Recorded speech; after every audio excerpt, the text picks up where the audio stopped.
होय, मी मानव बोलतोय.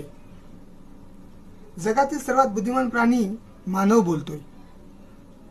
बुद्धिमान प्राणी म्हणून घेण्यात खरंच लाज वाटते. पर्यावरणात ढवळाढवळ करणारा मी स्वार्थी मानव आहे. आजपर्यंत अनेक कीर्तिमान केले, शोध लावले, पण पर्यावरणाची हानी आणि नुकसानही केले आहे. मी वृक्षतोड केली, प्राण्यांच्या हत्या केल्या, माती प्रदूषण, जल प्रदूषण, हवा प्रदूषण, वायू प्रदूषण अशा अनेक घटना माझ्यामुळे घडतात. आजही एक घटना माझ्या समुदायाकडून झाली, म्हणूनच मी बुद्धिमान आहे काय असा मला प्रश्न पडतो. कांच्या गची बावली जंगलतोड मानवाने केली. अनेक पशु पक्षी बेघर झाले,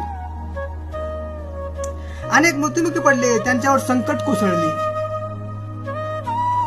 सर्व मुख्य प्राणी इतरत्र फिरू लागले,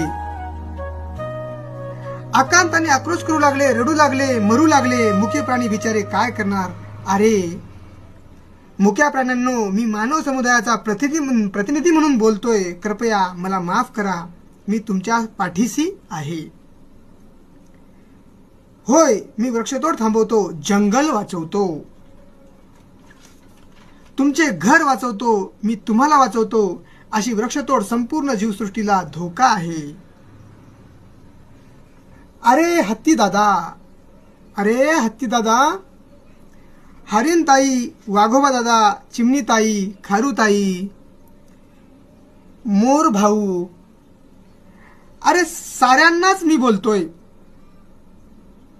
चुकले माझे. जंगल नष्ट करायला निघालो होतो, तुम्हाला तुमचे घर नष्ट करायला निघालो होतो. जे झाले त्याबद्दल माफी द्या हत्ती दादा. अरे वृक्षांनो, मला माफ करा.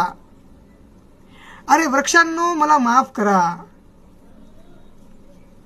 तुम्ही आहात तर मानव आहेत, तुम्ही आहात तर मानव आहे. वृक्ष आहे तर जंगल आहे, जंगल आहे तर अधिवास आहे, घर आहे तर प्राणी आहेत, सर्व आहे तर पर्यावरण आहे. वृक्षतोड सर्व जीवसृष्टीस धोका आहे.